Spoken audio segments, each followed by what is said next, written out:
When my wife passed away, her wealthy boss called me and said, "Booker, I found something. Come to my office right now." Then he added, "Do not tell your son or your daughter-in-law. You could be in grave danger." When I got there and saw who was standing at the door, I froze, my blood turned to ice, and I realized my wife did not just die, she was taken from me. But before I tell you what I found in that office, you need to understand how the day of her funeral became the day my own son declared war on me. My name is Booker King, and I am 72 years old. I spent 40 years managing logistics in a warehouse, and before that I carried a rifle for this country. I know how to read a room, and I know when a storm is coming. But nothing prepared me for the storm that walked into St. Jude's Baptist Church that humid Tuesday morning. I sat in the front pew staring at the mahogany casket that held Esther, my Esther. We had been married for 45 years. She was a small woman with hands roughened by work, but a heart that could hold the world. For 3 decades, she had worked as the head housekeeper and personal assistant to Alistair Thorne, a man with more money than God, but who trusted only one person with his life, and that was my wife. The organ music was soft, a low hum that vibrated in my chest. The church was filling up with neighbors, people from the choir, and even some of Mr. Thorne's staff. Everyone was whispering respectful low tones. Everyone except the 2 people who should have been sitting right next to me. My son Terrence and his wife Tiffany were late, not 5 minutes late, 40 minutes late. The service had already begun when the heavy oak doors at the back of the sanctuary banged open. I did not turn around, but I did not have to. I heard the sharp clack of high heels against the stone floor echoing like gunshots in a library. Heads turned. I could feel the collective intake of breath from the congregation. I kept my eyes fixed on the flowers atop Esther's casket. White lilies, her favorite. Then I smelled them before I saw them. A cloud of expensive cloying perfume that smelled like desperation and money mixed with the stale scent of cigarettes. Terrence slid into the pew beside me. He was wearing a bright cream-colored suit that looked like something a pimp would wear to a nightclub, not a son to his mother's funeral. He did not touch my shoulder. He did not squeeze my hand. He did not even look at the casket. He pulled out his phone. The screen lit up in the dim church, illuminating his face. He was texting. His thumbs moved furiously and his jaw was tight. I glanced sideways. I saw the sweat beading on his forehead. It was not from grief. It was the cold sweat of a man cornered. Tiffany squeezed in next to him. She was a white woman from a middle-class suburb who pretended she was born in a penthouse. She wore huge black sunglasses inside the church and a dress that was too short and too tight for the occasion. She fanned herself with a funeral program, looking around with open disdain. "This place is a sauna," she whispered loudly enough for the choir to hear. "Didn't they have money for AC?" "Shh," Terrence hissed, but he didn't put his phone away. I gripped the handle of my cane. It was a sturdy piece of hickory wood I had carved myself. My knuckles turned white. I wanted to tell them to leave. I wanted to tell them to show some respect for the woman who had paid for Terrence's college, who had paid for their wedding, who had bailed them out more times than I could count. But I said nothing. I was a man of discipline. I would not cause a scene at Esther's homegoing. The service ended and we moved to the fellowship hall for the repast. The church ladies had prepared the food Esther loved: fried chicken, collard greens, macaroni and cheese, and cornbread. The smell was comforting to everyone else, but it seemed to offend Tiffany. She stood near the wall, holding a paper plate with 2 fingers as if it were contaminated. I watched her from my seat in the corner. She leaned in close to Terrence, and I have hearing aids that I keep tuned very high. Most people think I am just an old deaf man, but I hear everything. "I can't believe we have to eat this grease," Tiffany hissed. My stomach is turning just looking at it. And look at these people. This whole thing is so cheap. Where did all her money go, Terrence? You said she had savings. She spent it on pills. Terrence muttered, his mouth full of food he had not bothered to bless. "Well, at least that expense is gone now," Tiffany said, and she let out a small, cruel laugh. "That is $500 a month back in our pockets." My heart stopped. Then it started beating again with a slow, heavy rhythm of pure rage. My wife was not even in the ground an hour, and they were celebrating the savings on her heart medication. I looked down at my hands. They were trembling, not from age, from the urge to wrap them around something. The room began to clear out. Neighbors came by to shake my hand to offer condolences. I nodded and thanked them, but my eyes never left my son. He was pacing by the exit, checking his watch every 30 seconds. Finally, when the last guest had left, Terrence walked over to me. He did not ask how I was doing. He did not ask if I needed a ride home. He stood over me, blocking the light. "Dad," he said, his voice flat. "Where is the key to Mom's safe?" I looked up at him slowly. I saw the bags under his eyes, the twitch in his cheek. This was my boy. The boy I taught to fish. The boy Esther had rocked to sleep. Now he looked at me like I was an ATM that had swallowed his card. "What did you say?" I asked, my voice raspy. "The safe key," Terrence repeated louder this time. "Tiffany says Mom had a life insurance policy. We need to check the paperwork. We are entitled to 50% as next of kin." Tiffany stepped up beside him, crossing her arms. "We need to start the probate process immediately, Booker. Funerals are expensive and we have bills. We know Esther hoarded cash in the house." I stood up. It took me a moment. My knees were stiff. I leaned on my cane and looked them both in the eye. I am 6'2". Even bent with age, I towered over Tiffany. "Your mother is not even cold yet," I said, my voice low and dangerous. "And you are asking for money. It is not about money, it is about asset management," Terrence snapped. "Don't be difficult, Dad. We know you don't know how to handle finances. You just worked in a warehouse. Mom handled everything. We are just trying to help." "Help," I scoffed. "You are trying to scavenge. There is no money for you, Terrence. Not today." Terrence stepped closer, invading my personal space. His eyes were wild. "Listen to me, old man. You do not know what is going on. This house is in trouble. We are in trouble. If we do not find that money by the end of the week, things are going to get very bad." "What kind of bad?" I asked. "The kind where you end up on the street," Terrence spat. "Now give me the damn key or I will turn this house upside down until I find it myself." He reached for my pocket. I slapped his hand away with a speed that surprised us both. "Get out of my face," I growled. Tiffany gasped. "You are senile," she shrieked. "You are losing your mind. We should have you committed for your own safety." "We will discuss that later." Tiffany, Terrence said, his voice dropping to a menacing whisper. "Dad, you have until tonight. If I do not have that key, I am calling the social worker. I will tell them you are unfit to live alone. I will sell this house out from under you." He turned and stormed out. Tiffany shot me one last look of disgust before following him, her heels clicking away like a ticking clock. I stood alone in the fellowship hall. The silence was deafening. My own son. He was desperate. I had seen that look in the eyes of junkies and gamblers before. He was not just greedy, he was afraid. Suddenly my phone buzzed in my breast pocket. I pulled it out. My hands were shaking so bad I almost dropped it. The screen was cracked, but I could read the name clearly. Mr. Alastair Thorne, Esther's boss, the billionaire who hadn't left his estate in 5 years. Why was he calling me? I answered. "Booker." His voice was not the smooth, commanding baritone I remembered. It was jagged, breathless. "Mr. Thorne," I started. "Listen to me, Booker." He cut me off. "I was going through the safe Esther kept here at my private office. She left something, a ledger, and a recording." I frowned. "A recording. Booker, you need to come to my estate right now. Do not go home. Do not tell Terrence. Do not tell that woman he married. If they know what I know, you will not survive the night." "What are you talking about, Mr. Thorne? They did not just wait for her to die," Booker Thorne whispered. "They helped her along." The room spun. I grabbed the back of a chair to steady myself. "Come to the service entrance," Thorne said. "The gate is open. I have someone here you need to see." I hung up the phone. The grief that had been weighing me down evaporated. In its place was a cold, hard resolve. I walked out of the church and climbed into my rusted 1990 Ford pickup truck. It was old and ugly, but the engine was strong, and in the glove box wrapped in an oily rag was my old service pistol. I checked the chamber, loaded. I was not just a widower anymore. I was a soldier entering enemy territory. And my son was the target.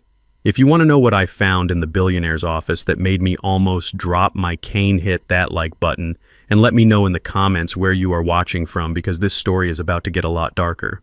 I told Terrence I had to go see the pastor to settle the final bill for the service. It was a lie, but lies were the only currency my son understood anymore. I grabbed my keys from the hook by the door, but before I could turn the handle, a manicured hand slammed against the wood, blocking my path. It was Tiffany. She was still wearing that black dress that was too tight, and her eyes were hidden behind those ridiculous sunglasses, even though we were inside a dim hallway. She held out a palm, her fingers wiggling expectantly.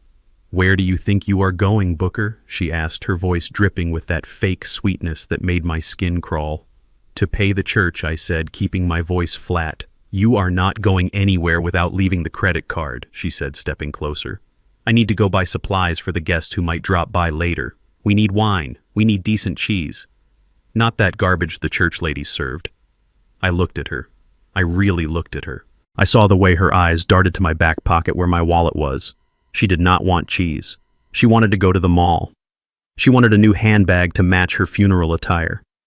She wanted to swipe my card until the magnetic strip wore off, just like she had done to Esther for years. I reached into my pocket. Tiffany smiled a greedy little smirk that showed her teeth. I pulled out my wallet. Her hand twitched. I opened it and pulled out a single $20 bill. It was wrinkled and worn just like me. I let it drop from my fingers. It fluttered through the air and landed on the linoleum floor right between her expensive heels. Get some crackers, I said. Her mouth fell open. She looked at the money, then at me, her face turning a blotchy red. Is this a joke? She screeched. Do you know who I am?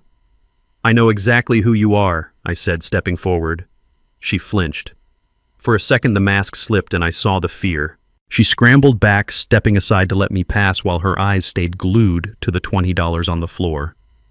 She would pick it up. I knew she would. She would pick it up the moment the door closed because greed has no pride. I walked out into the humid afternoon air and climbed into my 1990 Ford pickup. The door creaked a mournful sound as I pulled it shut. The cab smelled of old leather and pipe tobacco. It was my sanctuary. The engine roared to life with a cough and a sputter, but it settled into a steady rhythm. This truck was like me, ugly on the outside, but it never quit. I backed out of the driveway, leaving my son and his wife to fight over the scraps in my house. As I drove down the street, the houses began to blur. I was not just driving to the other side of town, I was driving back in time. I thought about Esther. For 30 years, she had left our house at dawn and returned after dark. She took the bus to the north side to the gated estates where the driveways were longer than our entire block. She scrubbed floors, she polished silver, she organized lives that were not her own. To the world, she was just a housekeeper, a servant, invisible. But Esther saw everything. She knew where the skeletons were buried because she was the one dusting the closets. I gripped the steering wheel tighter, my knuckles popping. My son Terrence thought I was just a tired old man who moved boxes in a warehouse. He forgot what I did before the warehouse. He forgot that Uncle Sam sent me to a jungle halfway across the world when I was just 18. You learn things in war. You learn that the quietest moments are the most dangerous. You learn to watch the grass for movement that shouldn't be there. You learn that when the enemy smiles, he is usually holding a knife behind his back. I had been watching Terrence and Tiffany for months. I noticed the new watch Terrence wore that cost more than my truck. I noticed the way Tiffany stopped leaving receipts on the counter. I noticed the way Esther had grown quiet in the weeks before she died, her eyes darting to the phone every time it rang. I had been trained to spot an ambush, but I never thought the enemy would be sleeping in the guest bedroom.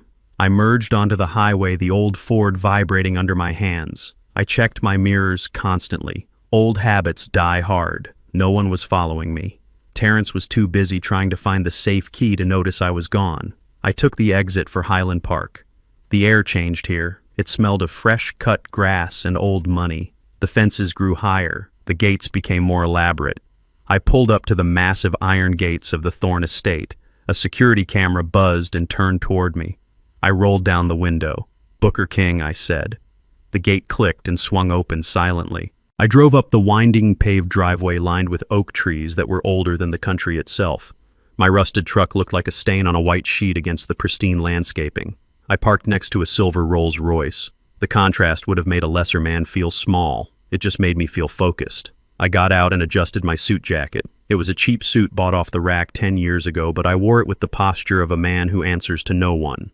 The front door opened before I could knock. Alistair Thorne stood there. He was 80 years old, confined to a wheelchair, his body withered by time and illness, but his eyes were as sharp as broken glass.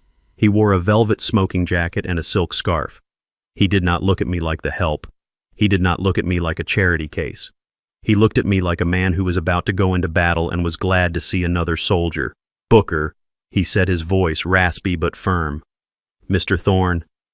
I nodded. He extended a hand. It was thin and trembling, but his grip was surprisingly strong. We did not shake hands like businessmen. We clasped hands like brothers. I am sorry about Esther, he said. She was the finest woman I ever knew. Better than me, better than all of us. Thank you, sir, I said, my throat tight. Come inside, Thorne said, spinning his wheelchair around. We do not have much time. Your son will figure out you are gone soon. I followed him into the foyer. The floors were marble. The ceilings soared 20 feet high. It was a palace. But it felt cold, empty. Esther had been the warmth in this house. Without her, it was just a museum. We went past the grand staircase, past the formal dining room where a long table sat empty, and down a hallway lined with portraits of dead ancestors who looked down at me with disapproval. I stared right back at them. I had buried more men than they had ever met. Thorne led me to his private study at the back of the house. It was a room I had never been in. The walls were lined with leather-bound books. The air smelled of cedar and brandy.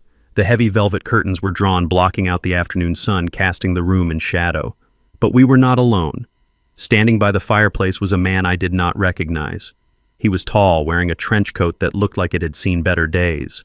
He had a scar running down his cheek and eyes that looked like they had seen the bottom of a bottle and the bottom of humanity. Booker, this is Mr. Vance, Thorne said. He is a private investigator. Esther hired him 2 months ago. My heart skipped a beat. Esther hired a PI. Why? Vance nodded at me. He didn't smile. He looked at me with a mixture of pity and respect. Please sit down, Thorne said, gesturing to a heavy leather chair in front of his massive oak desk. I sat. The leather creaked. I felt like I was sitting in the electric chair waiting for the switch to be thrown. Thorne wheeled himself behind the desk. He placed his hands on a stack of items sitting in the center of the green blotter. There was a small black leather journal. I recognized it immediately. It was Esther's prayer journal. She carried it everywhere. And next to it was a thick envelope filled with photographs. I found this in the safe Esther kept here, Thorne said softly. She had her own combination. I never asked what was in it. I trusted her completely. But after she passed, I knew I had to look. I had to make sure her affairs were in order. He pushed the journal toward me. Open it, Booker. Read the last entry. My hands shook as I reached for the book. The leather was warm as if she had just been holding it. I opened it to the bookmark. The handwriting was hers, neat and looping, but the ink was shaky as if she had been writing in a hurry or in fear. I read the words. Terrence asked for money again. I told him no. He looked at me with eyes I did not recognize. He looked at me like he hated me. I found the pills in his jacket pocket today. They look just like my heart medication. But they aren't. I am scared, Booker. I am scared of our son. I stopped reading. The room seemed to tilt. I couldn't breathe. Mr. Vance spoke up, then his voice gravelly. Look at the photos, Mr. King. I reached for the envelope. I poured the contents onto the desk. Dozens of photos spilled out. They were grainy, taken with a long-range lens, but the subjects were clear. There was Terrence. He was standing in an alleyway talking to a man with tattoos on his neck. He was handing over a thick wad of cash. There was another photo, Terrence and Tiffany sitting in a car. Tiffany was laughing, holding up a bottle of champagne. But the last photo made me freeze. It felt like a physical blow to the chest. It was taken through the kitchen window of my own house. It was taken 3 nights ago. The timestamp said 2 a.m. In the photo, Terrence was standing at the kitchen counter. He was holding 2 orange prescription bottles. One was Esther's heart medication. The other was unlabeled. He was pouring the pills from one bottle into the other. He was smiling.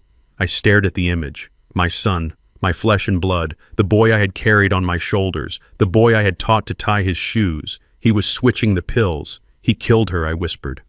The words felt like gravel in my mouth. He killed his own mother. Thorne leaned forward, his face grim. He did not just kill her, Booker. He executed her. And now he is coming for you. Why, I asked, looking up, my eyes burning but dry. Why would he do this? Thorne pointed to the journal again. Turn the page, Booker. Look at what she was hiding from you. Look at what she was hiding from everyone. I turned the page, and there, pasted into the book, was a bank statement. The balance was not a few $1,000s. It was not even $100,000. It was $3 million. My Esther, the housekeeper. The woman who clipped coupons and darned my socks. She was a millionaire. And Terrence knew. The realization hit me with the force of a freight train. He didn't kill her because he hated her. He killed her because he was greedy. He killed her for a payday. I stood up. The chair fell backward with a crash. I am going to kill him, I roared. I reached for my back waistband where the cold steel of my pistol pressed against my spine. I am going to go back there and I am going to put a bullet in his head. No, Thorne shouted. His voice cracked like a whip. I stopped, panting my hand on the gun. If you kill him now, you go to prison and he wins, Vance said, stepping forward, his hands raised. You will rot in a cell and Tiffany will spend that money on vacations and jewelry. Is that what Esther would want? I looked at the photo of my son. The monster. Then what do? I asked, my voice breaking. We trap him, Thorne said. His eyes were cold and hard. We make him confess. We make him destroy himself. But to do that, you have to go back there. Go back, I asked. To that house. With him. Yes, Thorne said. You have to go back. You have to play the grieving, confused old man. You have to make him think he has won. You have to make him think you are weak. Can you do that, Booker? Can you look the man who murdered your wife in the eye and pretend you do not know? I looked at the journal. I looked at the photos. I thought about Esther. I thought about the fear she must have felt in those final days. I took a deep breath. I straightened my jacket. I picked up my cane. I was a soldier once. I know how to follow orders. And I know how to wait for the kill shot. I will do it, I said. Thorne nodded. Good. Now listen carefully. Here is what we are going to do. And as he laid out the plan, I felt the old soldier inside me waking up. My son thought he was a predator. He thought I was prey. He was about to find out that he had walked into the den of a lion. Thorne pushed the small black leather journal across the mahogany desk toward me. It smelled of lavender, the scent Esther always wore. My hands trembled as I opened it. The handwriting was hers, neat loops I had known for 45 years, but the words were strangers to me. I started reading. March 12th. Mr. Thorne's portfolio is up 12% this quarter. My recommendations on the tech startups paid off. I stared at the page. Recommendations. My Esther. The woman who clipped coupons for canned corn was giving investment advice to a billionaire. I looked up at Thorne. He nodded. Esther was not just my housekeeper, Booker. She was my financial compass. She had a gift. She saw patterns in the market no one else saw. Over 30 years, I paid her a commission on every successful trade. I turned the page. A bank statement was pasted there. The balance made my breath hitch. $3 million. My wife was a millionaire. She had built a fortune in silence, scrubbing floors by day and studying markets by night. But as I flipped forward, the tone of the entries changed. The ink became jagged. January 4th. I found another withdrawal. $2,000. The signature looks like mine, but the loop on the E is wrong. It is Terrence. I know it is him. February 10th. $5,000 this time. I confronted him. He denied it. He screamed at me. He said I owed him. I looked at the total loss calculated at the bottom of the page. $50,000 in 2 years. My son had been bleeding his mother dry while driving a leased Mercedes and wearing Italian suits. The shame burned in my chest hotter than the grief. She never told me. She carried this burden alone to protect me from the truth about our boy. She died trying to save our savings from his greed. Vance, the private investigator, stepped forward, his trench coat rustling. He laid out a series of high-resolution photographs on the desk. They were taken with a night vision lens, grainy and green, but clear enough to stop my heart. Mr. King, look at the timestamp. 2:14 a.m. 3 days before your wife passed. The photo showed my kitchen. The checkered curtains Esther sewed herself were visible. And there was Terrence. He was standing by the counter where Esther kept her daily pill organizer. In his hand, he held a small amber vial. It looked identical to her heart medication. But in the next photo, he was pouring the contents of that vial into her organizer and pocketing her real pills. Vance pointed a calloused finger at the image. We analyzed the trash from your curb the next morning. We found the vial he threw away. It did not contain beta blockers. It contained a concentrated stimulant, a high-grade amphetamine mixture, dangerous enough to cause cardiac arrest in a healthy man, fatal for someone with your wife's condition. Thorne spoke up, his voice like gravel. It was not a heart attack, Booker. It was murder. Calculated, cold-blooded murder. He waited until her prescription was low, then he made the switch. He knew exactly what he was doing. He watched her take those pills. He watched her die. And he did it for money. He did it because she was about to cut him off. I looked at the photo of my son.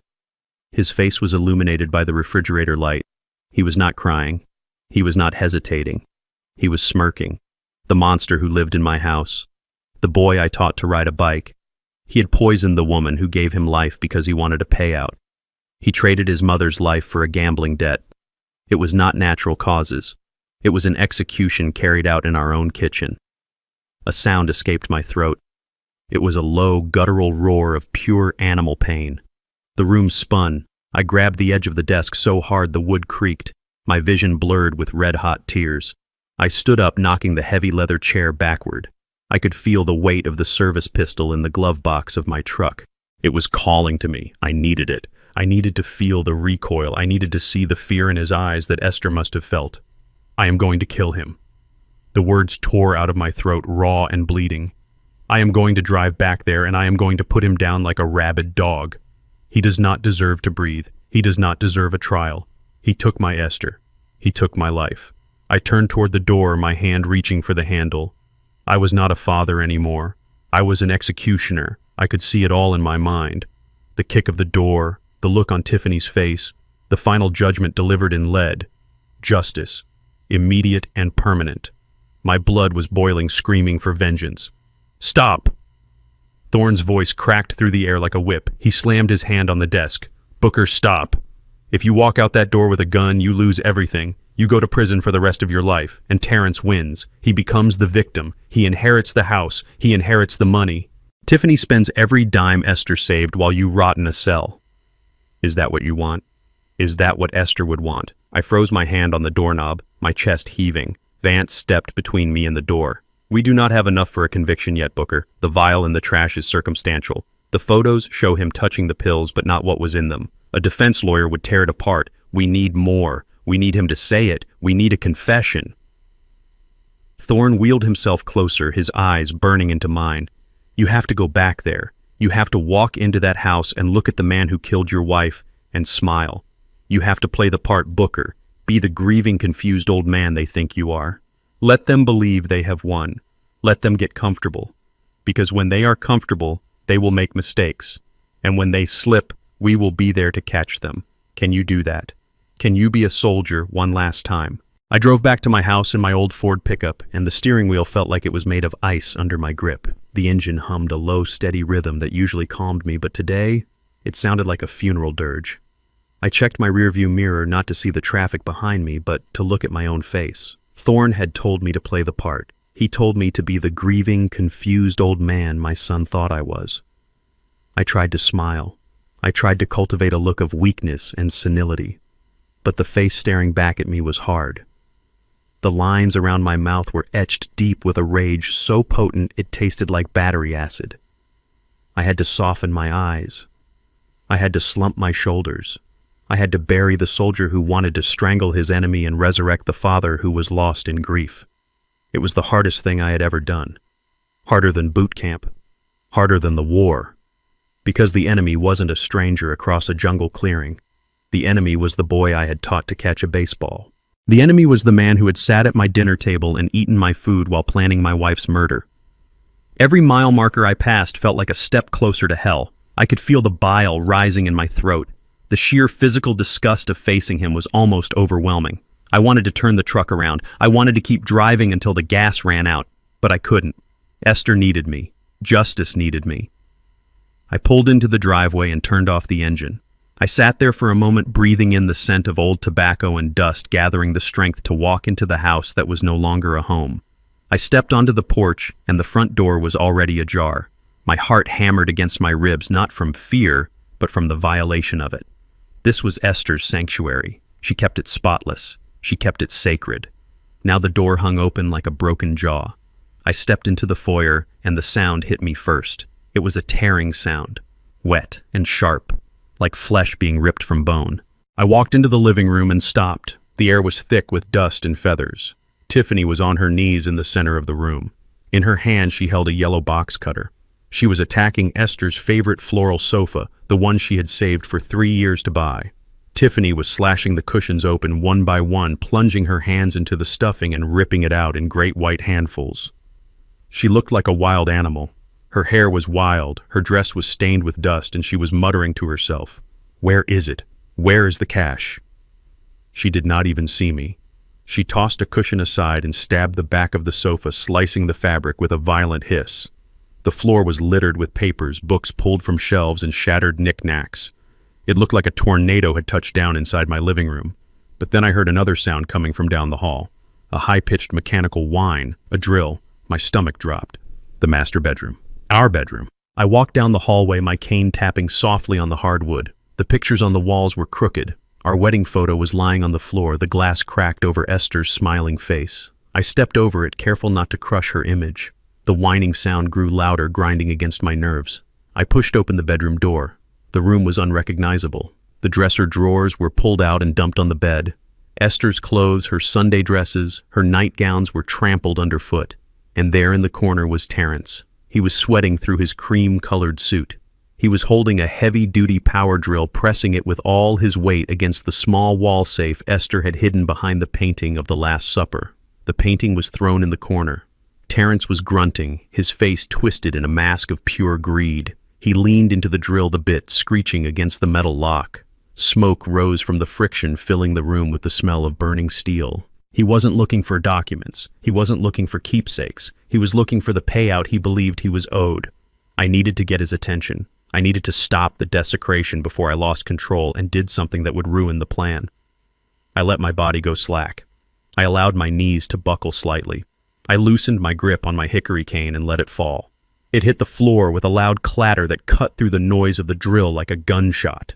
Terrence jumped. The drill slipped, screeching across the metal door of the safe and gouging the wall. He spun around, wild-eyed. His chest was heaving. His eyes were red-rimmed and frantic. He looked at me, and for a second he didn't see his father. He saw an intruder. He saw an obstacle.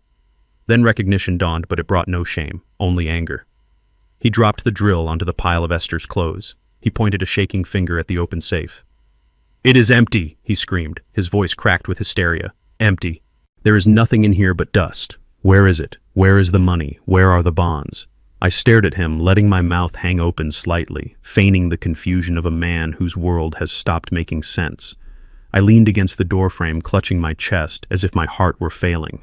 I did not speak. I just looked at the empty safe, then back at him, letting the silence stretch, letting his panic grow. He kicked the bed frame hard. "Don't look at me like that, old man," he shouted. "You knew, didn't you? You knew she moved it. You and her were always whispering, always hiding things from me." Terrence marched across the room, closing the distance between us in 3 long strides. He was big. He had played football in high school, and he used that size now to intimidate. He grabbed the front of my jacket, bunching the cheap fabric in his fist, and shoved me back against the doorframe. His face was inches from mine. I could smell the stale alcohol on his breath mixed with the acrid scent of his fear. He reached down and picked up the power drill again. He revved it once, the sound sharp and menacing right next to my ear. He held the spinning bit inches from my face. The metal blurred a gray spiral of potential violence. "Tell me," he hissed, his spit landing on my cheek. "Tell me where the old hag hid the money, or I swear to God I will drill the answer out of your skull. Speak, old man. Where is the inheritance?" The drill bit spun inches from my nose, a blur of gray steel that smelled of ozone and violence.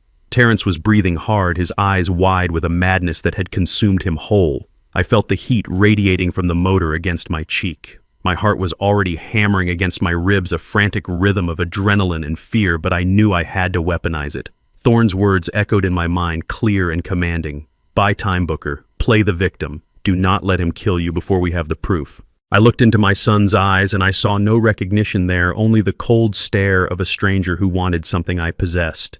He shouted again, demanding the location of money that didn't exist in that safe. I knew if I stayed standing, he would use that drill. He was past the point of reason. I let my eyelids flutter. I allowed my jaw to go slack. I reached up with a trembling hand and clutched at the fabric of my shirt right over my heart. I forced the air out of my lungs in a ragged, wheezing gasp that sounded like a dying engine. My knees buckled for real this time as I let gravity take me. I slid down the doorframe, my back scraping against the wood until I hit the floor with a heavy thud. I curled into myself, groaning low in my throat, my hand clawing at the carpet. It wasn't entirely acting. The stress, the grief, the sheer physical threat had spiked my blood pressure to dangerous levels. I could feel the room spinning. Terrence stepped back, the drill still whirring in his hand, his expression shifting from aggression to sudden panic. He wasn't worried about losing his father. He was worried about losing the combination to the safe. He backed away, the tool winding down with a mechanical whine, leaving a ringing silence in the room broken only by my staged, desperate gasps for air. Tiffany appeared in the doorway, her hair wild and her black funeral dress covered in white feathers from the decimated sofa. She took one look at me writhing on the floor and dropped the box cutter she had been using to eviscerate my furniture. Her face went pale, not with concern but with calculation. "Do not let him die," she screeched, rushing forward and grabbing Terrence's arm with a grip that looked painful. "If he dies now, we lose everything, Terrence. He is the only one who knows where the assets are. If he croaks, that money disappears into the system. Think, you idiot." Terrence looked down at me, then at the drill in his hand. He cursed loudly and tossed the tool onto the bed where it landed on Esther's Sunday hat. He knelt beside me, grabbing my collar with both hands and shaking me violently. His head snapped back and forth. "Wake up, old man," he shouted, his spit flying onto my face. "You do not get to die yet, not until you tell me where the money is." He raised his hand and slapped me hard across the face. The sting was sharp and hot, but I kept my eyes half closed, focusing on my breathing, making it shallow and irregular. I let my head loll to the side. I needed to give them a number big enough to blind them, a number big enough to make them keep me alive. I licked my dry lips and whispered, "The trust." Terrence froze. He leaned in closer, his ear almost touching my mouth. "What trust? Say it again." I wheezed, forcing the words out between gasps. "The trust fund. Esther set it up. $2 million. The lawyer. He comes next week." I let my head fall back against the floorboards as if the effort of speaking had drained the last of my life force. I watched through slit eyes as Terrence looked up at Tiffany. A slow, greedy smile spread across his face, erasing the panic. $2 million, he whispered, testing the weight of the words.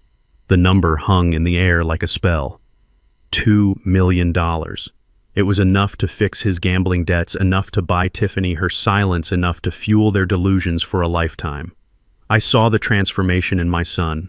The murderer vanished, replaced by the opportunist. He did not see a dying father anymore. He saw a winning lottery ticket that needed to be kept safe until cashing day. He grabbed me under the arms and hauled me up. He was not gentle. He dragged me toward the bed, kicking Esther's clothes out of the way. He threw me onto the mattress, my body bouncing on the springs. He stood over me, panting, his eyes gleaming with a feverish light. "We have to keep him alive," Tiffany said, pacing the room. "Just until next week. Just until the lawyer comes and we can get him to sign it over. We need to make sure he doesn't talk to anyone else." Terrence nodded. He reached into my jacket pocket. I tensed, but I did not resist. He pulled out my smartphone. It was a new model Esther had bought me for my birthday so I could see pictures of the grandkids. He looked at it, then looked at me. "You won't be needing this," he said. "You need rest, Dad. Lots of rest." He slipped the phone into his own pocket, cutting off my lifeline to the outside world. He walked backward out of the room, his eyes never leaving mine. He looked like a zookeeper locking a dangerous animal in its cage. Tiffany followed him, casting one last suspicious glance at me before disappearing into the hallway. The door slammed shut. The heavy thud vibrated through the floorboards. Then came the sound that sealed my fate. The metallic slide of the deadbolt. The sharp click of the lock engaging. I was a prisoner in the house I had paid for with 40 years of sweat. I lay still on the bed, listening to their footsteps retreating down the hall, listening to them whispering about millions that didn't exist, planning a future they would never see. I stared at the ceiling and waited for the silence to settle before I dared to move. They thought they had taken my phone. They thought they had cut me off. They didn't know about the loose floorboard under the bed or what was hidden beneath it. 2 days passed in that stifling room, and the air grew heavy with the scent of my own sweat and the lingering perfume of Esther that still clung to the curtains. The sun crawled across the floorboards, marking time like a prisoner scratching tally marks on a wall. I sat in the armchair facing the window, watching the world go on without me. The neighbor walked his dog, and the mailman delivered bills. None of them knew that inside the yellow house on Elm Street, an old man was rotting in captivity. Twice a day, the lock would click and the door would open just a crack. Tiffany would slide a plastic plate across the floor with her foot like she was feeding a stray mongrel. The first meal was a sandwich made with bread that was blooming with green mold on the crust. The cheese was hard and sweating oil. The water was lukewarm tap water in a dirty glass. "Eat up, old man," she would sneer through the crack. We are cutting costs until the trust fund clears. I looked at the food and my stomach churned. Every instinct screamed to throw it back at her to starve rather than accept her insults. But I was a soldier. Soldiers do not starve out of pride. Soldiers eat whatever they can find to keep the machine running.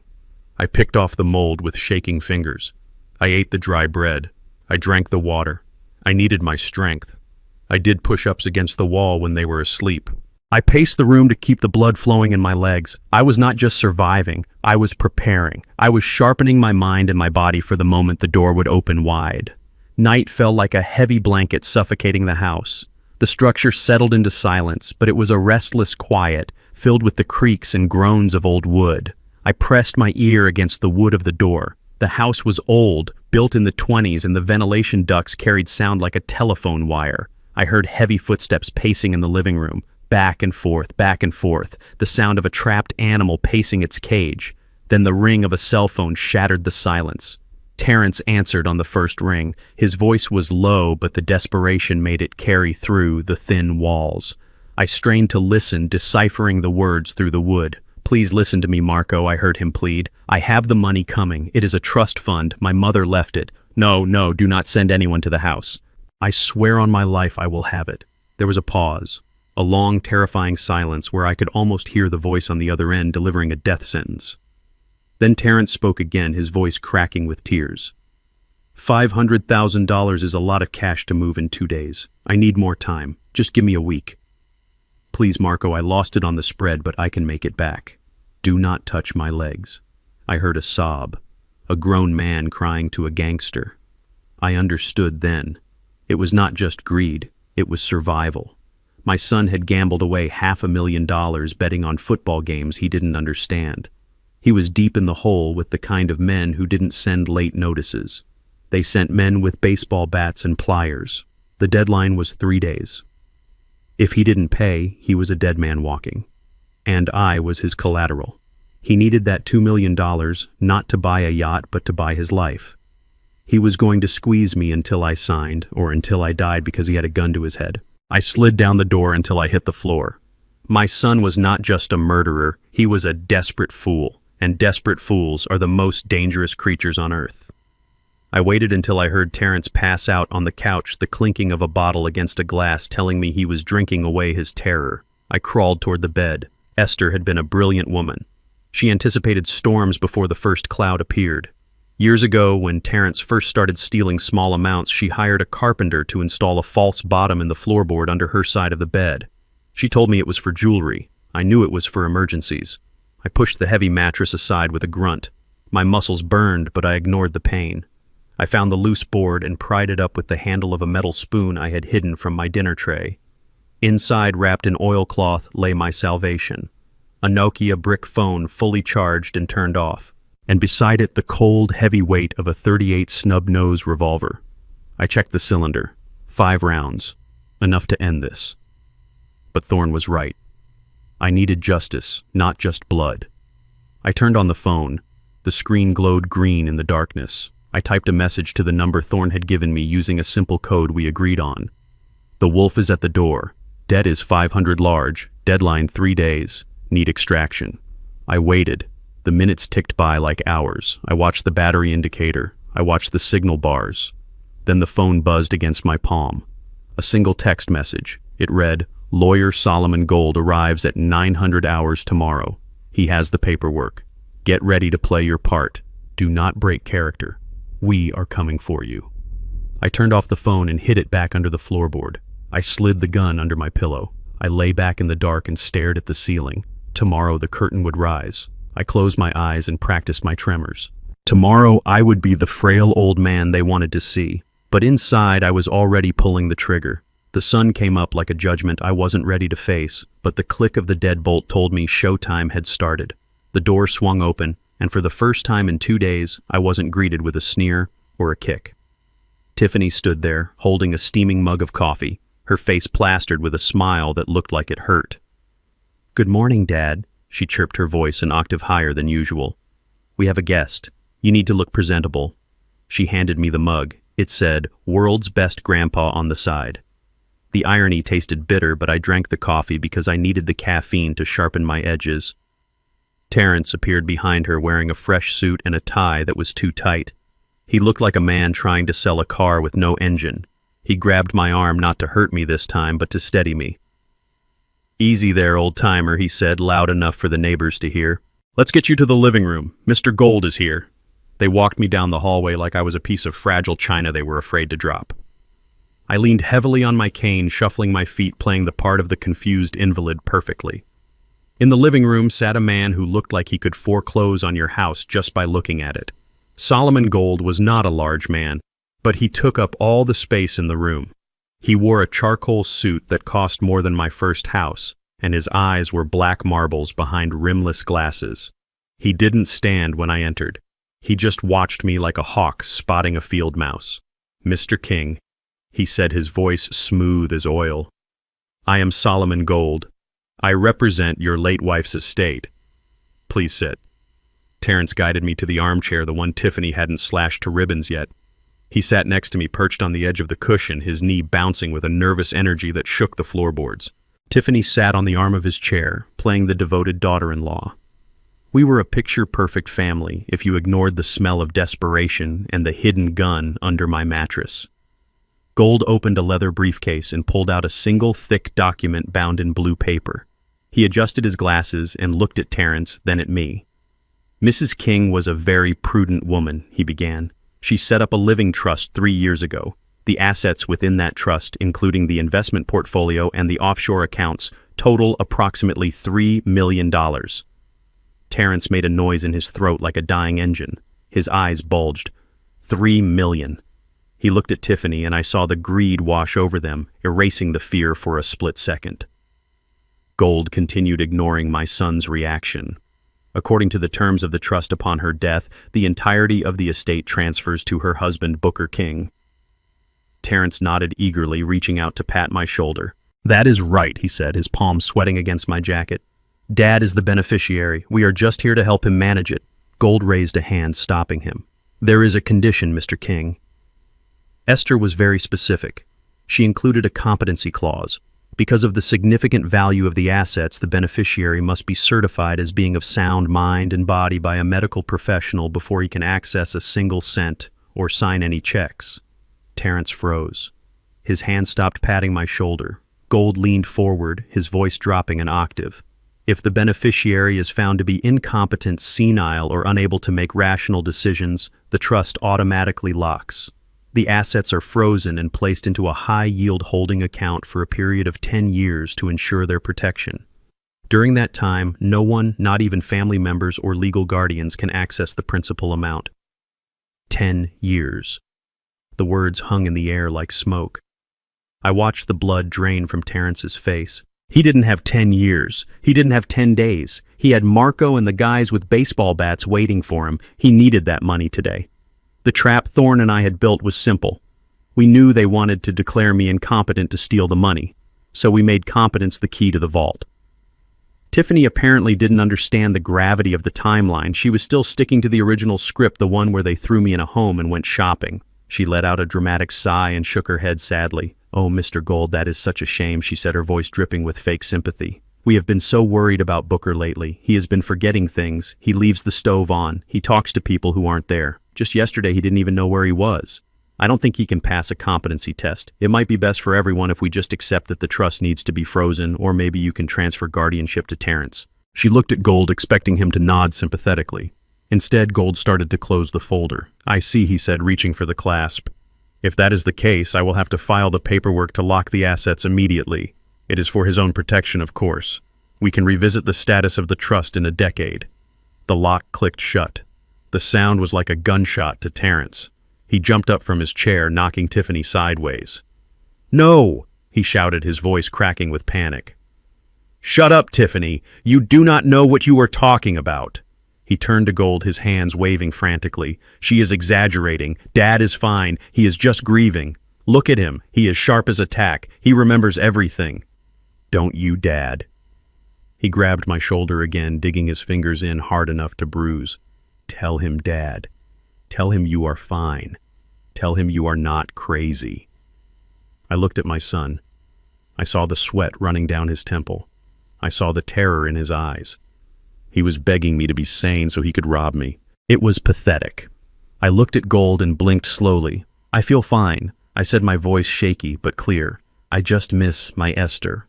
Gold looked at me, then at Terrence, then back at the file. He tapped his fingers on the leather case, considering. "Very well," he said. "If you insist he is competent, we can proceed. But I need proof. I cannot release $3 million on your word alone." He pulled a card from his pocket. "I have scheduled a comprehensive medical evaluation for tomorrow morning at 9. It is with an independent physician. If Mr. King passes, he gets the checkbook. If he fails, the vault locks for 10 years. Do we have an understanding?" Terrence let out a breath that sounded like a sob. "Yes," he said, wiping his forehead with his sleeve. "Yes, we understand. Dad will be there. He will pass. I promise." Gold stood up and buttoned his jacket. "Good day, gentlemen." He walked out the door, leaving a silence behind him that was heavy with threat. Terrence turned to me. The panic was gone, replaced by a cold, dark resolve. He smiled, and it was the smile of a wolf looking at a lamb. "You are going to be the healthiest man in the world tomorrow, Dad," he whispered. "I am going to make sure of it." Night fell over the house like a shroud, and the air inside grew thick with the smell of roasting meat and impending violence.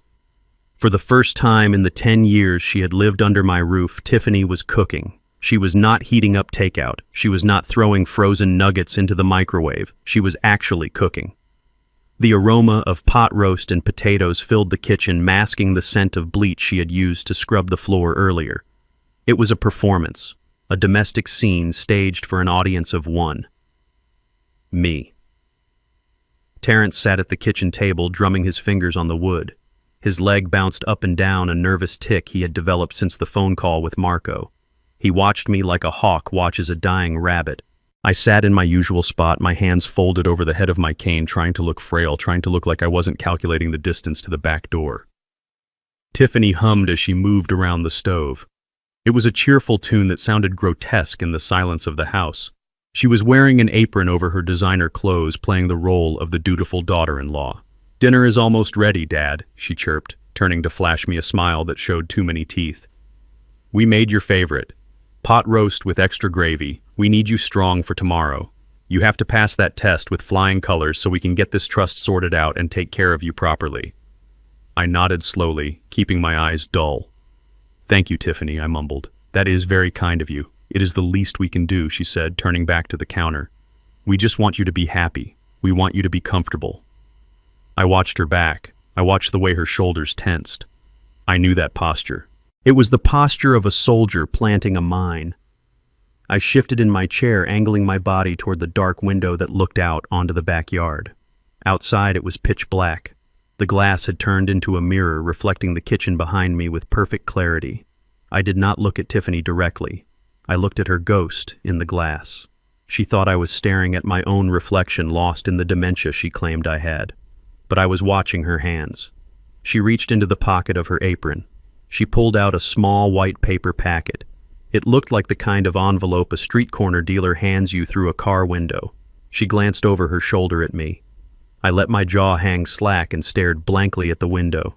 She turned back to the stove, satisfied that I was gone mentally. In the reflection, I saw her tear the packet open. She tipped it over the bowl of soup she had set aside for me. A fine white powder cascaded into the dark broth, dissolving instantly. She stirred it vigorously, the spoon clinking against the ceramic. 1 stir, 2 stirs, 3, mixing the death into the dinner. She wasn't just seasoning my food, she was spiking it. I remembered the conversation I had overheard. We switch her medications, we tell her she did things she didn't do. But this was different. They needed me lucid for the doctor tomorrow, didn't they? Or maybe they didn't. Maybe the plan had changed. Maybe they realized I was too much of a risk. Maybe they planned to drag a drugged, drooling version of me to a crooked doctor who would sign anything for cash. Or maybe they just wanted to make sure I slept through the night so I couldn't escape. Whatever was in that bowl, I knew one thing for certain. It was not a vitamin. She picked up the bowl and turned around, her face composed into a mask of maternal care. "Here we go, Dad," she said, setting the steaming bowl in front of me. "Eat up while it is hot. The gravy will do you good."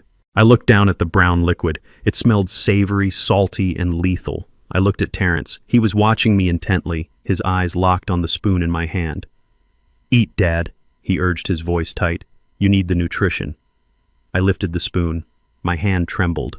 I let the tremor grow worse, shaking the utensil until it rattled against the bowl. I lifted a spoonful toward my mouth. Terrence leaned forward, holding his breath. Tiffany wiped her hands on her apron, waiting. I brought the spoon to my lips, then let a violent spasm take over my arm. I jerked my hand sideways. The spoon hit the edge of the bowl hard. "Oops," I whispered. I swept my arm across the table in a clumsy arc, knocking the bowl completely over. It flew off the edge of the table and shattered on the linoleum floor.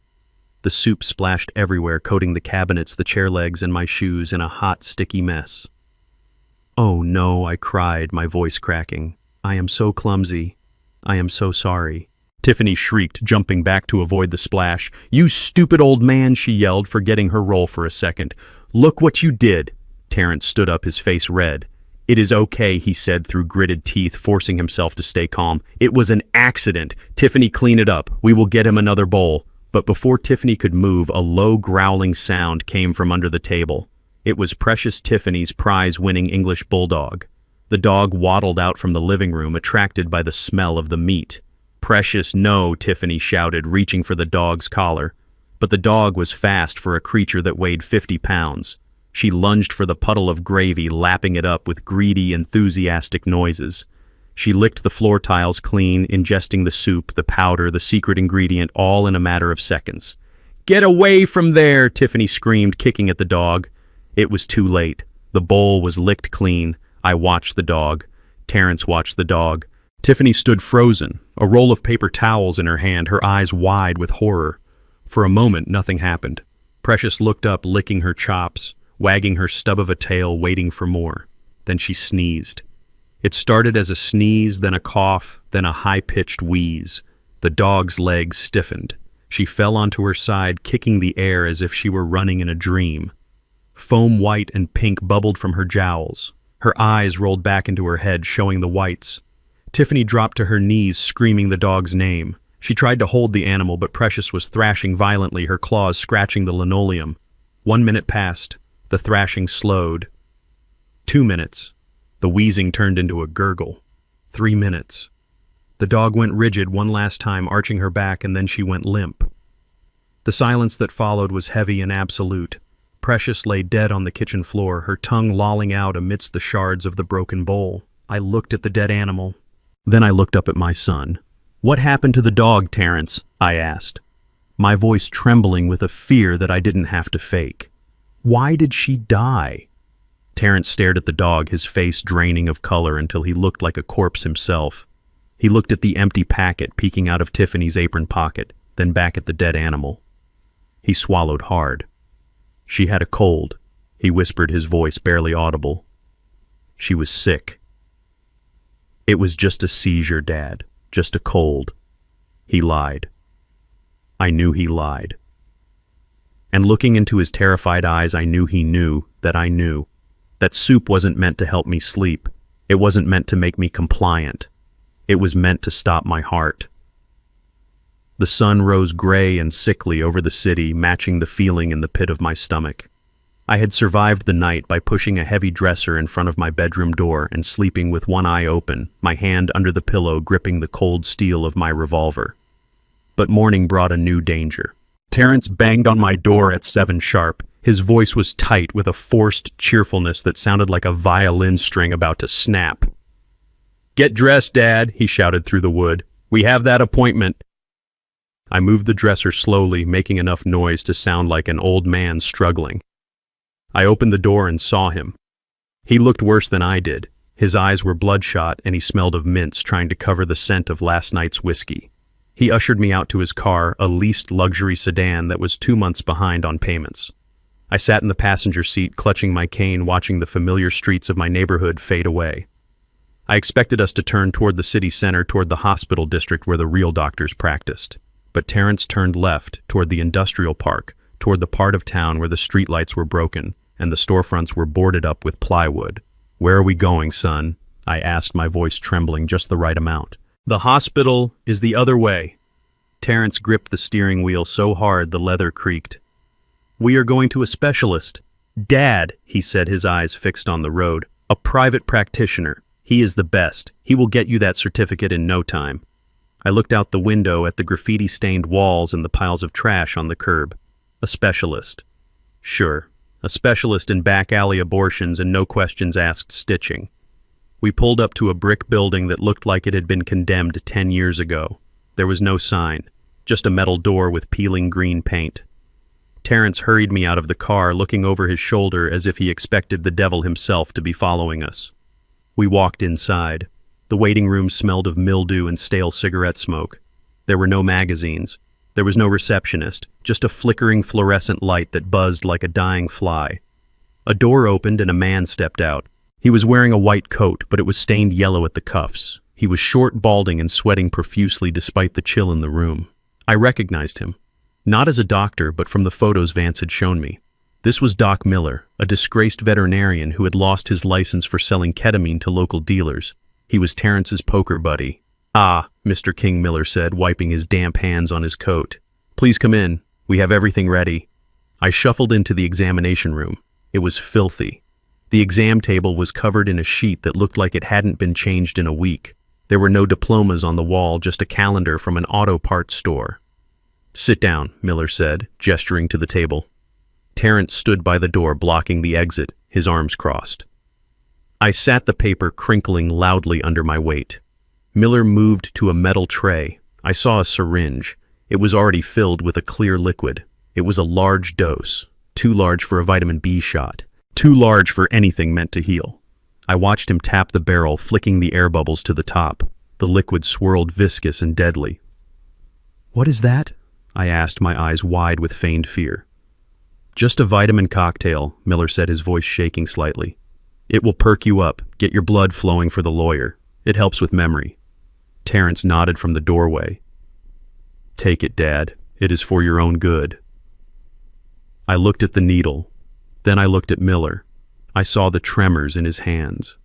I saw the way he licked his lips. He was terrified. He wasn't a killer. He was a desperate man doing a favor for a desperate friend. But a needle in the arm is just as deadly as a bullet in the brain. That liquid wasn't vitamins. It was likely a cocktail of adrenaline and digitalis, enough to simulate a heart attack in an old man with high blood pressure. It was the backup plan. Since the dog ate the soup, they decided to inject the poison directly. Miller approached me, the needle raised. "Roll up your sleeve, Mr. King," he said. I looked at Terrence. He was watching with a hunger that made my skin crawl. He wanted this over. He wanted his inheritance. I slowly began to unbutton my cuff. My movements were agonizingly slow. Miller shifted his weight impatiently. Come on," he muttered. I pulled my sleeve up, exposing the thin skin of my inner arm. Miller leaned in. He smelled of fear and antiseptic. He grabbed my arm to steady it. I let him find the vein. I let the tip of the needle hover millimeters from my skin. Then I moved, not with violence, but with intimacy. I leaned forward until my face was inches from his ear. I gripped his wrist with my free hand. My grip was not the grip of a frail old man. It was the grip of a man who had moved crates for 40 years. Miller froze. His eyes widened, meeting mine. "Doc." I whispered, my voice low and steady, completely devoid of the senile tremor I had been faking. "Before you push that plunger, you should know something. I sent a GPS pin to my fishing buddy about 20 minutes ago. He gets worried when I go to bad neighborhoods." Miller frowned, confused. "Your fishing buddy?" he asked. "Yes," I said, tightening my grip on his wrist until I felt his bones grind. "His name is Sheriff Patterson. He is on his way here right now to have a cup of coffee with us. And he is bringing the drug dogs." The color drained from Miller's face so fast I thought he might faint. The needle slipped from his fingers and clattered onto the metal tray. He jerked his arm back, breaking my hold, and stumbled away from me, crashing into a cabinet of glass jars. "Sheriff," he squeaked. "You called the sheriff." He turned to Terrence, his eyes bulging. "You said he was senile. You said he did not know what day it was. He knows the sheriff, Terrence. You brought a man who is friends with the cops to my clinic. Are you trying to get me killed?" Terrence looked from me to Miller, his mouth opening and closing like a fish. "He is lying," he shouted. He doesn't know how to use a smartphone. I took it from him. I smiled. A cold, hard smile. I have more than one phone, son. Miller grabbed Terrence by the lapels of his jacket and shoved him toward the door. "Get out!" he screamed. "Get him out of here right now. I am not going to jail for you. Take your dad and your debts and get out before the cops show up." He opened the back door of the clinic and practically threw us out into the alleyway. "Get out!" he yelled again, slamming the heavy metal door and locking it with a resounding thunk. We were left standing in the garbage-strewn alley, the sound of distant sirens playing tricks on Terrence's mind. He looked at me, and for the first time he saw something other than a victim. He saw a threat. But he was too deep in his own delusion to see the whole picture. He grabbed my arm, his fingers digging into my bicep with bruising force. He dragged me toward the car, his breathing ragged and heavy. He threw me into the passenger seat and slammed the door so hard the car shook. He stomped around to the driver's side and got in, hitting the steering wheel with his fists. 1 time, 2 times, 3 times. He screamed a wordless sound of pure frustration. Then he turned to me. His face was twisted, his eyes burning with a hate that had no bottom. "Fine," he hissed, starting the engine and peeling out of the alley. "You want to play games, old man. You want to be difficult. We tried to do this the easy way. We tried to be nice, but you leave me no choice. Tonight you sign those papers. I do not care if I have to break every finger on your hand to make you hold the pen. We are doing this the hard way." We drove back to my house in a silence that felt heavier than the humid air outside. Terrence drove with his knuckles white on the steering wheel, his eyes darting to the rearview mirror every few seconds as if he expected the sheriff to materialize out of the asphalt. I sat in the passenger seat watching the familiar neighborhood roll by. The oak trees I had planted 30 years ago. The mailboxes I knew by name. We turned the corner onto my street and my stomach dropped. There, in the middle of my front lawn, driven right into the heart of Esther's prize-winning hydrangea bushes, was a sign. It was bright red and aggressive. "For sale by owner. Cash only." My heart hammered against my ribs. I looked at the driveway. There was a sensible silver station wagon parked there. Standing on the porch was a young white couple holding hands, looking up at the eaves of my home. They looked hopeful. They looked innocent. And standing in front of them, blocking the door to my sanctuary, was a real estate agent I did not recognize. No, wait. It wasn't an agent. It was Tiffany. She was wearing a floral dress and holding a clipboard pointing at the roof and smiling that shark smile. Terrence didn't even slow down until we were right on top of them. He swerved onto the grass, leaving deep black tire tracks in the green lawn Esther had tended so carefully. The disrespect took my breath away. They weren't just killing me, they were erasing me. They were selling the walls that held my memories before my body was even cold. I stepped out of the car, and the humidity hit me, but it was Tiffany's voice that made me sweat. She was speaking loud and fast, her voice pitching up in that fake sweetness she used when she wanted something. "Oh yes," she was saying. "It has great bones. A real fixer-upper but full of charm. We are letting it go for a steal because we need a quick closing." The young husband looked at the peeling paint on the porch railing. "Why is the price so low?" he asked. "It seems too good to be true." Tiffany let out a laugh that sounded like breaking glass. "Well, to be honest," she said, leaning in confidentially, "my father-in-law is moving to a specialized memory care facility next week. It is very sad, really. He has become quite unmanageable. Dangerous even. We need the cash to pay for his treatment. We already have a bed waiting for him. We just need a cash deposit today to hand over the keys on Monday."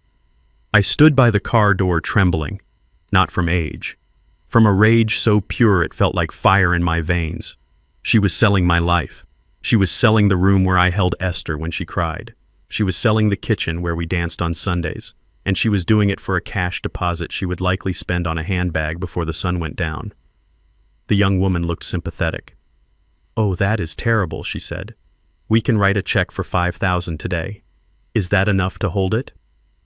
Tiffany's eyes lit up like neon signs. "That would be perfect," she cooed. "Just make it out to cash. It speeds up the paperwork." I buttoned my cheap suit jacket. I adjusted my tie. I gripped my cane not for support, but as a weapon of truth. I walked across the lawn, my boots crunching on the grass my son had just ruined. Terrence tried to grab my elbow, hissing at me to get inside, but I shook him off with a strength that surprised him. I walked right up to the young couple. I did not look like a senile old man. I looked like a man who had run a warehouse floor for 40 years. I looked them dead in the eye. "Do not write that check, son," I said, my voice booming across the yard. The husband froze his pen, hovering over the checkbook. He looked at me, then at Tiffany. "Why not?" he asked. "Because this house is not for sale," I said, my voice steady and hard. "And even if it was, you would not want it. The foundation is eaten through with termites. The whole thing is held up by prayer and cheap paint, and you should know about the kitchen. My son just killed the family dog in there yesterday because it had rabies. The blood is still under the fridge." I pointed at Terrence with my cane. He is not grieving. He is cleaning up a crime scene. The color drained from the young woman's face. She looked at the house as if it were haunted. She grabbed her husband's arm. "We are leaving," she whispered. The husband didn't argue. He shoved the checkbook into his pocket and they ran for their station wagon. They peeled out of the driveway faster than Terrence had pulled in. Tiffany screamed. It was a primal sound of pure fury. She flew off the porch, her carefully constructed mask shattering. "You ruined it!" she shrieked. Her fingers curled into claws. "You ruin everything, you useless old leech!" She lunged at me, scratching at my face, drawing blood on my cheek. Terrence stepped in and slapped her hard. The sound echoed like a gunshot. "Shut up!" he yelled. "Get inside before the neighbors call the cops." He grabbed the front of my shirt and pulled me close, his breath hot and reeking of fear. "You pushed me too far, old man," he hissed. "The games are over. Tonight you sign those papers or you are going to meet Mom a lot sooner than you planned." The sun went down, but the heat stayed trapped inside the house like a fever. The air was thick, heavy with the smell of cheap whiskey and fear. Terrence didn't bother locking me in the bedroom anymore. He sat in the middle of the living room in my favorite armchair, the one Tiffany hadn't destroyed yet. On his lap lay a 12-gauge shotgun. It was old, rusted at the barrel, something he'd picked up at a pawn shop years ago for hunting trips he never took. He was cleaning it, running an oily rag over the stock with slow, deliberate strokes. The sound of metal on cloth was the only noise in the room, a rhythmic whisper of violence. He didn't look at me. He just stared at the wall, his eyes glazed and distant. He had stopped pretending. The mask of the grieving son, the concerned caregiver, it was all gone. What was left was a man pushed into a corner, a man who saw no way out but through me. I sat on the edge of my bed in the darkened room down the hall. The door was open a crack, just enough to see the sliver of light from the hallway. I could hear Tiffany moving around in the dining room. The sound of packing tape being ripped from the roll was sharp and loud in the quiet house. Rip, smooth, rip, smooth. She was packing. Not clothes, not memories. She was packing the silver. She was taking down the oil paintings Esther had collected over 30 years. She was wrapping the flat-screen TV in bubble wrap. I heard her muttering to herself a low stream of curses and calculations. She wasn't planning on sticking around to care for a senile father-in-law. She was liquidating. She was getting ready to run the moment the money hit the account. She would leave Terrence to deal with the mess, to deal with the body. I knew her type. She was a survivor, a parasite who would detach and find a new host the moment the current one dried up. She didn't care about Terrence. She didn't care about the debt. She just wanted her cut before the ship went down. The phone rang. It wasn't the house phone. It was Terrence's cell sitting on the coffee table next to a half-empty bottle of bourbon. The ringtone was loud, jarring in the tense silence. Terrence didn't answer it right away. He let it ring. 1, 2, 3 times. Then he picked it up, his hand shaking slightly. He put it on speaker, maybe out of habit, maybe because he wanted me to hear, to know why he was about to do what he was about to do. "Marco," he said, his voice cracking. "Please, I just need a few more hours." The voice on the other end was calm, professional, and terrifying. "Terrence," the voice said, "you are out of hours. My associates are on their way. They have instructions. If the money is not in the account by 9 a.m., they start with your knees. Then they move up. Do you understand?" The line went dead. Terrence stared at the phone. He took a long pull from the bottle, the amber liquid spilling down his chin. He wiped it away with the back of his hand. His eyes were red-rimmed wild. He stood up, the shotgun clutched in his hand. He swayed slightly, the alcohol and the terror mixing into a dangerous cocktail. He looked down the hall right at my door. I heard his footsteps heavy and uneven on the floorboards. He was coming. I reached under the mattress, my fingers brushing the cold steel of my own revolver. But I didn't pull it out. Not yet. I needed him close. I needed him to commit. The door to my room burst open, slamming against the wall with a force that cracked the plaster. Terrence stood in the doorway, silhouetted by the hall light. He looked like a monster from a child's nightmare. In one hand he held the shotgun, the barrel pointed at my chest. In the other he crumpled a piece of paper. It was the power of attorney form, the one Solomon Gold had left. "Sign it," he rasped, his voice sounding like gravel grinding together. "Sign it now, old man. Or I swear to God I will paint this room with your brains." The barrel of the shotgun looked like a tunnel into the afterlife. It was dark and smelled of gun oil and old rust. I stared right down the center of it. I did not blink. I did not look away. My heart was beating a slow, steady rhythm against my ribs. It was the rhythm of a man who had made his peace with death a long time ago in a jungle far away from here. Terrence was shaking. The tremors started in his hands and worked their way up his arms until his whole body was vibrating with a mixture of bourbon and adrenaline. He looked pathetic. He looked dangerous. He looked like a stranger wearing my son's face. The paper crinkled in his fist. "Sign it," he screamed again. "Sign the paper and I will let you live. I will put you in a home. You will be safe. Just sign the damn paper." I looked from the gun to his eyes. They were bloodshot, swimming in tears and rage. He was breaking apart at the seams. I knew I had to push him. I needed him to say it. I needed the recording device hidden under the floorboard to catch every syllable of his sin. I leaned back on the mattress, resting my weight on my elbows. I did not reach for the pen. Instead, I asked the question that had been burning a hole in my soul for 3 days. Why did you kill your mother, Terrence?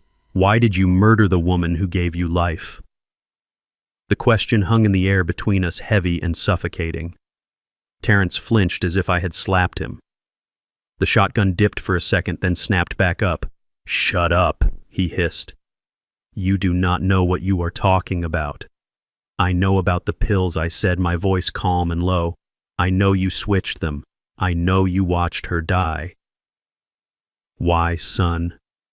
Was the money worth it?" Terrence let out a sound that was half laugh and half sob. He lowered the gun, slightly pacing the small room like a caged tiger. "You want to know why he shouted? You really want to know?" "Because she was a miser. She was sitting on millions, Dad. Millions. And she watched me drown. She watched me struggle to pay my lease. She watched me borrow from Marco. She knew I was in debt. She knew I was scared. And what did she do? She lectured me. She told me I needed to be responsible. She told me she was cutting me off." He stopped pacing and pointed the gun at my face again. His expression was twisted into a mask of pure hatred. "She found out about the gambling. She found my ledger. She said she was going to change the trust. She said she was going to leave it all to charity. Can you believe that? She was going to give my inheritance to strangers while her own son was getting his knees broken by loan sharks. She was selfish, Dad. She was cruel." He took a swig from the bottle of bourbon he had dragged in with him, wiping his mouth with his sleeve. "I didn't want to hurt her." He slurred the alcohol, loosening his tongue just as we had hoped. "I just needed time. I needed the money now. It was easy. She was old. Her heart was weak. All I did was give her a little push. I switched the beta blockers for the stimulants. It wasn't poison. It was just medicine. If she had been stronger, she would have survived. It is her fault she was weak. It is her fault she was stingy. She forced my hand. She made me do it. I listened to every word. I etched them into my memory. He was blaming her. He was blaming the victim for his own crime. He was a coward, a greedy, entitled coward who thought the world owed him a living. He didn't see a mother. He saw a bank account. He didn't see a murder. He saw a transaction. He threw the paper onto the bed next to me. He tossed a cheap ballpoint pen down beside it. "Enough talking," he growled. "I am done explaining myself to you. Marco is coming at 9. I need this signed and notarized by my guy before he gets here. Sign it, old man. Sign it, or I swear I will pull this trigger and tell the police it was a suicide. I will tell them you couldn't live without Mom. It will be poetic." I looked at the paper. It was the power of attorney document giving Terrence full control over all my assets and future assets. It was the key to the kingdom he thought he had won. I looked at the pen. It was a blue Bic bitten at the cap. I reached out and picked it up. My hand did not shake. I felt a strange sense of calm wash over me. This was it, the final move. I sat up slowly, swinging my legs over the edge of the bed. Terrence took a step back, keeping the gun leveled at my chest. "That is it," he said, his voice trembling with anticipation. "Just sign the line at the bottom. Then it is all over." I placed the paper on the nightstand. I smoothed out the wrinkles he had made. I clicked the pen. I looked up at him one last time. I wanted to remember this moment. I wanted to remember the look of triumph in his eyes before I destroyed him. I did not sign my name. I did not write Booker King. I pressed the tip of the pen into the paper hard enough to tear the fiber. I wrote in big block letters. I wrote 4 words. I know what you did. I put the pen down. I picked up the paper. I held it up so he could see it. Terrence squinted in the dim light. He leaned forward, lowering the shotgun slightly. He read the words. His lips moved silently, forming the shapes. I know what you did. He froze. The triumph vanished from his face, instantly replaced by a look of absolute confusion and then dawning horror. He looked at the paper, then at my eyes. He saw the soldier there. He saw the man who had hunted him. He realized in that split second that I wasn't senile. I wasn't confused. I wasn't a victim. He realized he had confessed to a sane man. A guttural roar of rage erupted from his throat. He raised the shotgun, aiming it directly at my head. His finger tightened on the trigger. The metal clicked as he took up the slack. I stared into the black hole of the barrel and I did not blink. Then the world exploded. There was a deafening crash from the front of the house, the sound of heavy wood splintering and metal hinges tearing from the frame. It sounded like a bomb going off. The front door had been breached. Terrence flinched his head, snapping toward the hallway. Beams of blinding white light cut through the darkness of the house, slicing into the bedroom like lasers. A voice amplified by a megaphone boomed through the shattered door, shaking the walls. Police, drop the weapon. Drop it now. We have the house surrounded. Terrence looked back at me, his eyes wide with the realization that his time had run out. But he didn't drop the gun. He panicked. He grabbed me by the collar of my shirt and hauled me up, using my body as a shield against the inevitable justice coming down the hall. The room exploded with light that was brighter than the sun, and it wasn't just the hallway anymore because beams cut through the bedroom windows, shattering the glass with the sheer intensity of the sound waves from the megaphone. This is the police. We have the house surrounded. Drop the weapon and come out with your hands up. The voice was God-like, shaking the floorboards and rattling the pictures on the walls. I saw the dust motes dancing in the beams of light like spirits disturbed from their rest. Terrence flinched, his grip on my shirt tightening until I thought the cheap fabric would tear right off my back.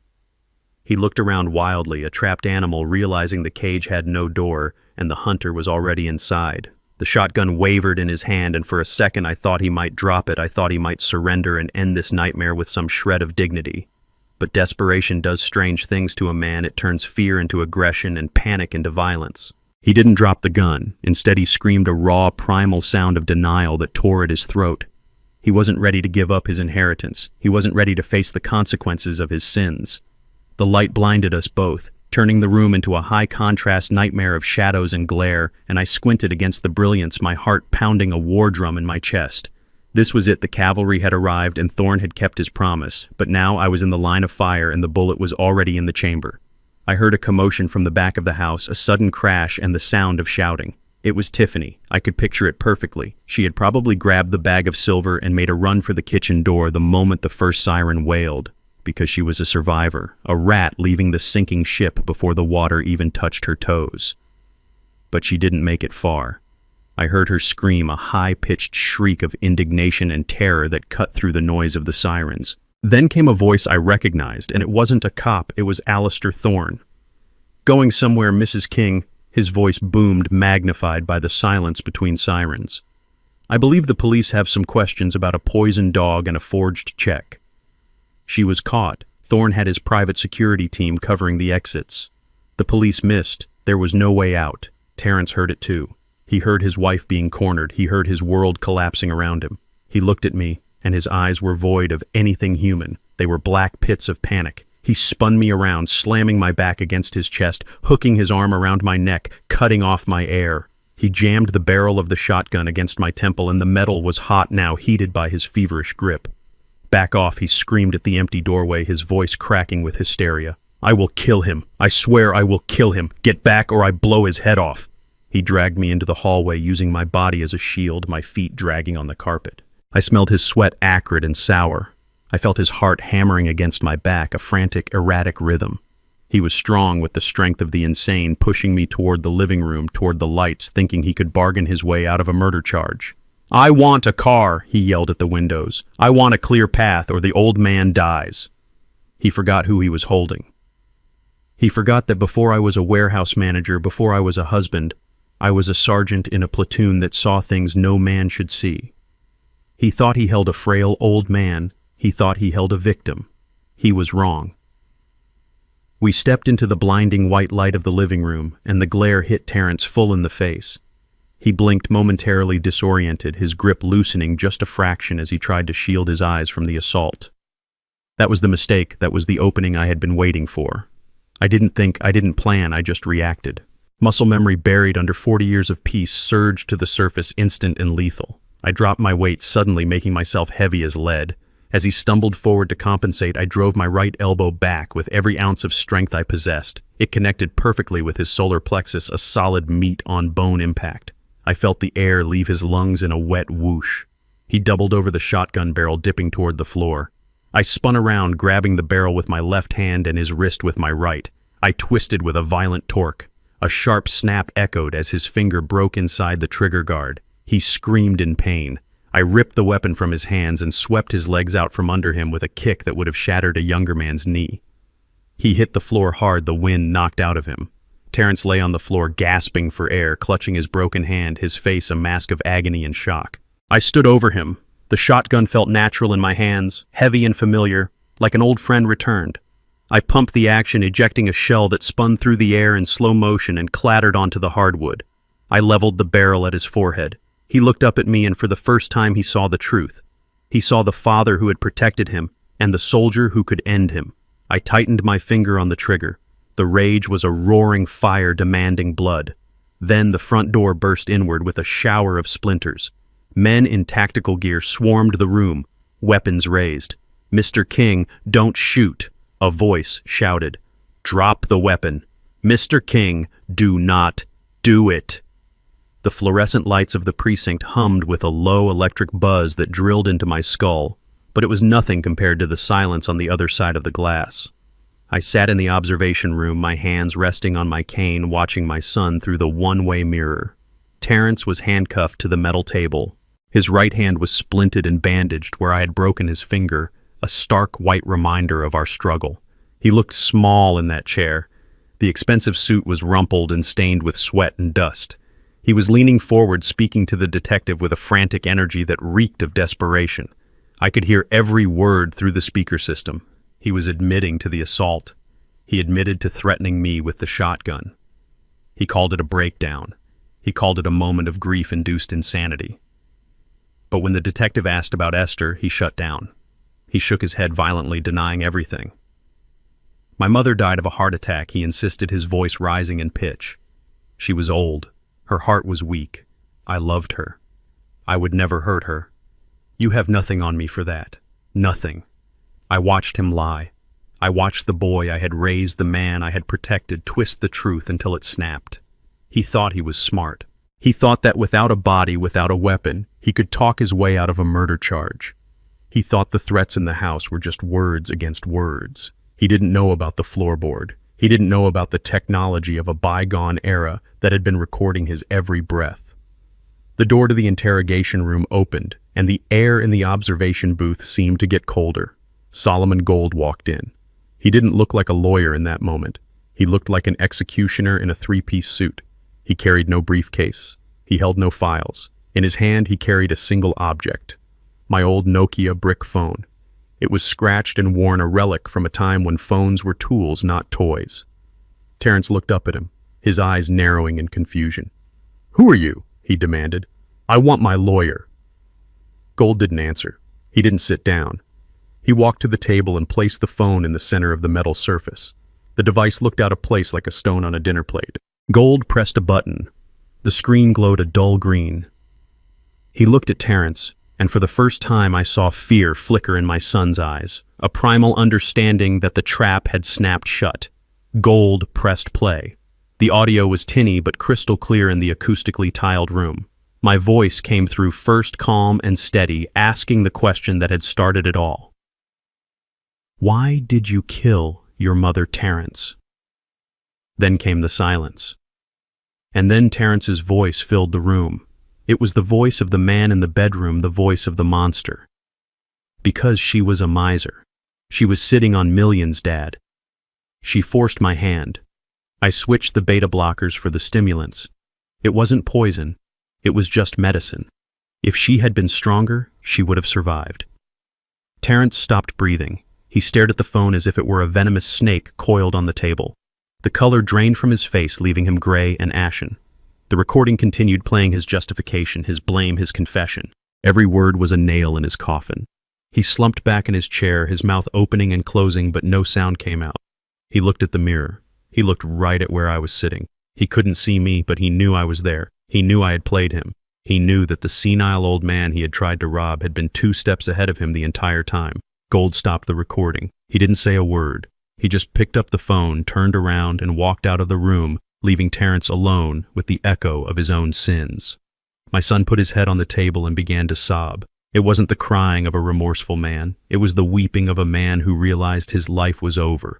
The door to the observation room opened and Detective Johnson stepped in.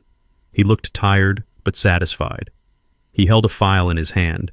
He nodded toward the glass where Terrence was now rocking back and forth. "We have him, Mr. King," he said quietly. "That recording is admissible. It proves premeditation. It proves motive.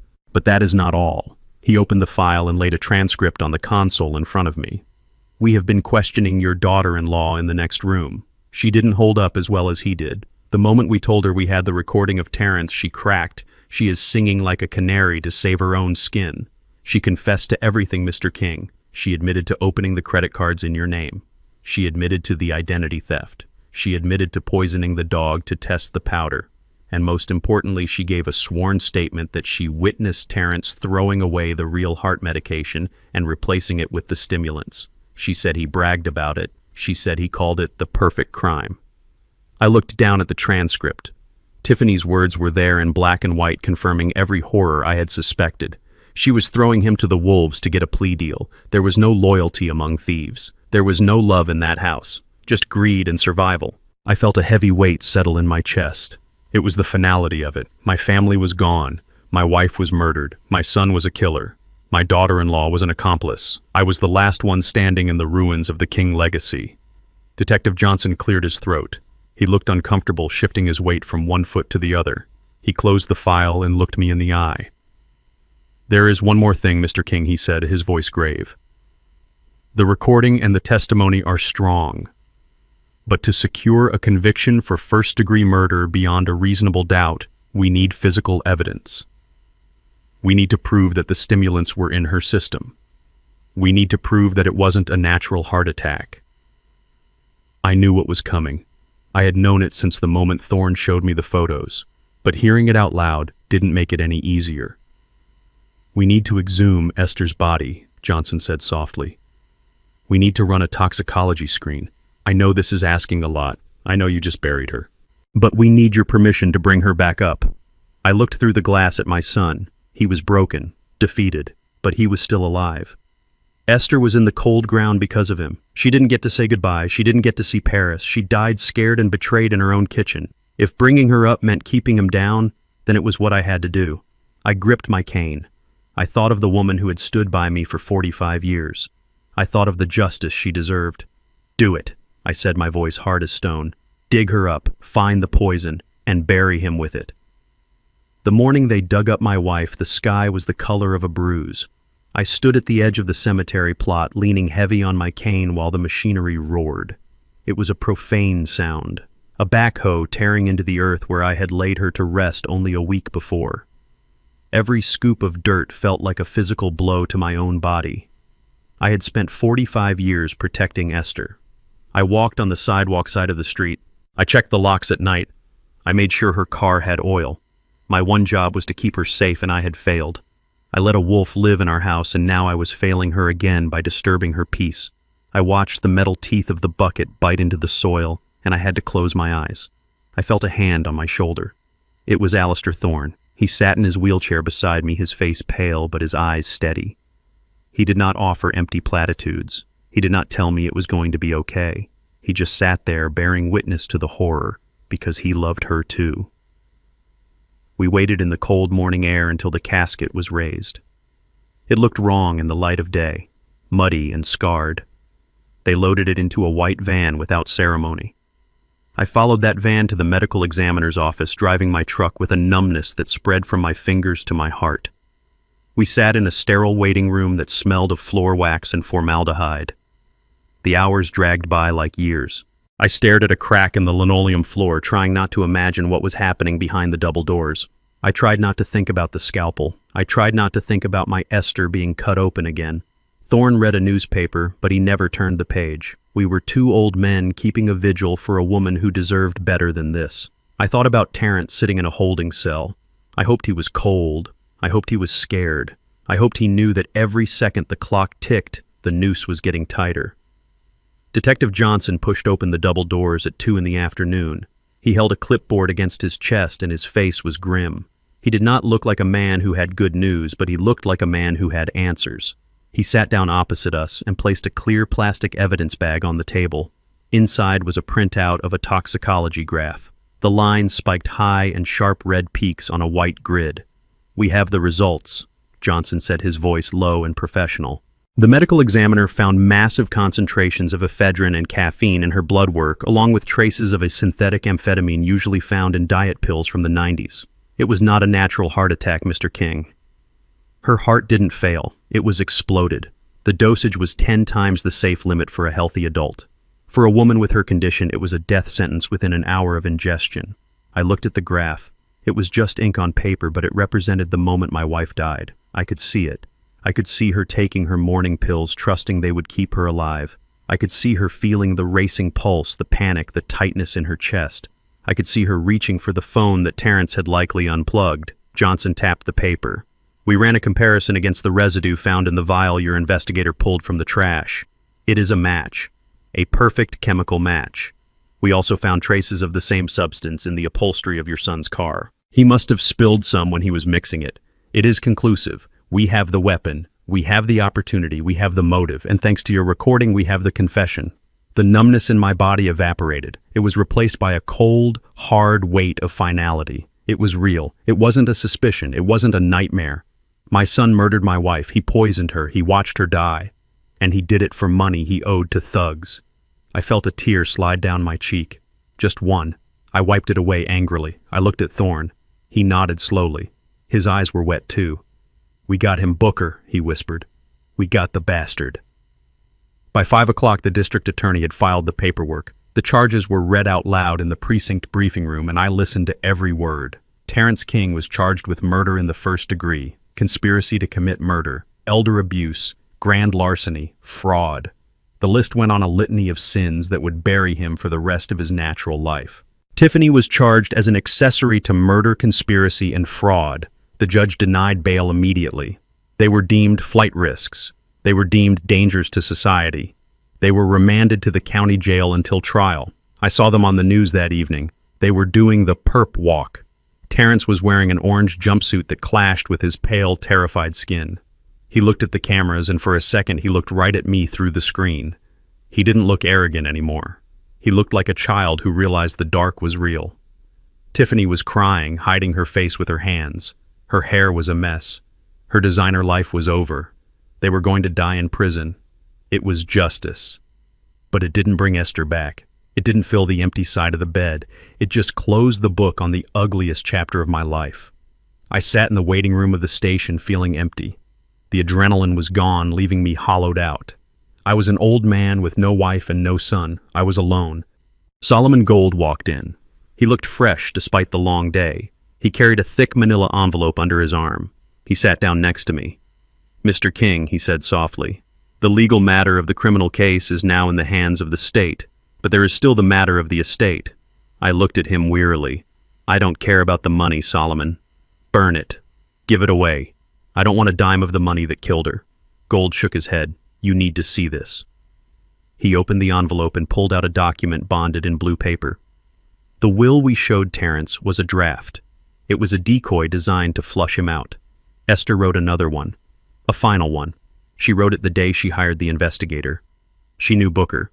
She knew it might come to this. She left instructions that were only to be revealed once the threat was neutralized. He placed the document in my hands. It was heavy. "Read it, Booker." read what she really wanted. I opened the blue legal folder Solomon Gold placed in my hands, and the paper inside felt heavier than a Bible. It was not the cold-typed text of a standard will. The first page was a handwritten letter on the creamy stationery Esther kept in her vanity drawer for special occasions. I recognized the slant of her penmanship immediately, the way she crossed her T's with a little flourish. I traced the ink with my thumb, feeling the texture of the woman I had lost. My throat tightened so hard it hurt to swallow. I began to read, and it was like hearing her voice in the quiet room, a whisper from the grave that was both comforting and terrifying. "My dearest Booker," she wrote, "if you are reading this, it means I am gone, and it likely means I did not go peacefully. I have kept secrets from you, my love, not because I did not trust you, but because I wanted to protect you. I wanted you to live a simple life, a life without the burden of wealth and the vultures it attracts. But I failed, Booker. I failed because the vulture was already in our nest. I have watched our son Terence change over the years. I watched him turn from a sweet boy into a man consumed by envy and greed. I saw the way he looked at us, not with love, but with calculation. I found his gambling slips. I found the forged checks. The fruit has rotted on the vine, Booker, and I fear the rot has reached the core. I hid the money to keep him from destroying himself, but now I fear he will destroy us to get to it. If I die under suspicious circumstances, do not trust him. Do not mourn me yet. Go to Alistair Thorne. He holds the key to everything. He is the only one I trust to help you navigate the storm that will follow my death. I love you, Booker. You were my soldier in life, and I know you will be my soldier after I am gone. Fight for us. Fight for the truth." I lowered the letter. A single tear escaped my eye and landed on the paper, blurring the word soldier. She knew. She had lived in terror in her own home, watching her son turn into a monster, and she had faced it with a quiet dignity that broke my heart. She had prepared for her own murder because she knew Terence better than I did. She knew he was capable of the unthinkable. I looked up at Solomon Gold. He was watching me with a solemn expression, his hands folded on the table. "She was a remarkable woman, Mr. King," he said softly. "She came to me 6 months ago to draft this. She was very specific about her wishes. She wanted to make sure that no matter what happened, justice would be served." Gold turned the page to the formal legal document. "This is the last will and testament of Esther King," he announced, his voice shifting into a professional cadence. "It supersedes all previous documents, including the draft we showed your son. Article 1 regarding the disposition of assets to immediate family. To my son, Terence King, I leave the sum of $1 US. I stared at the document. $1. It was not an oversight. It was a deliberate, calculated insult. In the eyes of the law, leaving him nothing might allow him to argue he was forgotten by mistake. Leaving him $1 meant she remembered him. She considered him, and she decided that was exactly what he was worth. It was a final slap in the face from the grave, a message that she saw him for exactly what he was. Article 2 Gold continued. To my daughter-in-law, Tiffany King, I leave absolutely nothing. I leave her with the knowledge that her greed yielded no reward. Article 3 regarding the residuary estate. To my husband, Booker King, I leave the entirety of my estate, real and personal. This includes the primary residence on Elm Street, the contents of all safety deposit boxes, the investment portfolio managed by Thorne Industries, and the liquid assets held in the offshore trust totaling $3,200,000. $3 million. The number was staggering. It was a fortune that could have bought us a life of luxury. We could have traveled. We could have bought a house by the ocean. We could have lived like kings. Instead, we lived in a drafty house with a son who plotted our demise because we were too afraid to show our hand. The money didn't feel like a blessing. It felt like blood money. It felt like the price of my wife's life. I looked at the numbers on the page, and all I could see was the vial of poison. All I could see was Terence's face as he watched her die. Mr. King Gold said, pulling me out of my thoughts, "The assets are yours. They are already transferred to your name. You can do whatever you wish with them. You can buy a yacht. You can burn it. It is yours." I stood up and walked to the window of the police station. Outside, the city was moving on. People were walking their dogs, driving to work, living lives that hadn't been shattered by betrayal. I thought about the house on Elm Street. I thought about the kitchen where Precious died. I thought about the bedroom where Terrence held a shotgun to my head. I thought about the living room where Tiffany ripped apart the sofa. It wasn't a home anymore. It was a crime scene. It was a mausoleum of bad memories and spilled blood. I couldn't go back there. I couldn't sleep in that bed. I couldn't eat in that kitchen. The walls had absorbed the hate and the fear, and no amount of paint would ever cover it up. Sell it, I said without turning around. Sell the house. I do not care what you get for it. Just get rid of it. I never want to step foot inside that place again. Sell the furniture. Sell the car. Sell everything that reminds me of them. And the money, Gold asked. What do you want to do with the $3 million? I turned to face him. I thought about the letters I had received during my live stream. I thought about the thousands of other old folks sitting in their paid-off houses afraid of their own children. I thought about the people who didn't have an Alistair Thorne to watch their backs. I don't want it, I said firmly. I have my pension. I have my truck. That is enough for me. But I am not going to burn it. Esther worked too hard for it. She earned every penny. We are going to use it to fight back. I want to start a foundation, Solomon. The Esther King Foundation. I want to hire lawyers for elderly people who are being abused by their families. I want to hire private investigators to expose the greedy children waiting for their inheritance. I want to pay for safe housing for seniors who need to escape. I want every dime of that $3 million to be used to stop people like Terrence. Gold smiled. It was a genuine smile this time. That is a noble legacy, Mr. King. Esther would be proud. I will draw up the paperwork immediately. I left the station with the folder under my arm. I had one last thing to do. One last loose end to tie off before I could truly be free. I got into my truck and drove not toward the city, but out onto the highway toward the state correctional facility. The road was long and straight, and the sun was setting, painting the sky in shades of violent orange and bruising purple. I pulled up to the gate of the prison. The razor wire glinted in the dying light. I showed my ID. I went through the metal detectors. I walked down the long gray corridor that smelled of bleach and misery. I sat in the visitation booth on the secure side of the glass. I waited. 5 minutes later, the door on the other side opened. A guard let him in. Terrence was wearing an orange jumpsuit that hung loose on his frame. He had lost 20 pounds. His head was shaved. His eyes were hollow, sunk deep into his skull. He looked broken. He looked like a man who had stared into the abyss and fallen in. He sat down and picked up the receiver. His hand was shaking. "Dad," he whispered, his voice cracking. "Dad, you came." I picked up the phone. I looked at him. I didn't see my son. I didn't see the baby I held. I saw a stranger. "I came to give you something," I said. I held up the blue folder. I pressed the page against the glass. "Read it. Terrence, Article 1. He squinted. He read the line. "To my son Terrence King, I leave the sum of $1. He started to cry, great heaving sobs that shook his whole body. He pressed his forehead against the glass. "Dad, please," he begged. "I am sorry. I am so sorry. Please help me. I am scared." I watched him cry. I felt nothing. The well was dry. I stood up. I reached into my pocket and pulled out a single crisp $1 bill. I slid it through the slot in the metal tray. "Here is your inheritance, son," I said. "Don't spend it all in one place." I hung up the phone. I turned my back on his weeping face. I walked out of the prison and into the cool night air. I took a deep breath. For the first time in months, my lungs filled completely. I was alone. But I was free.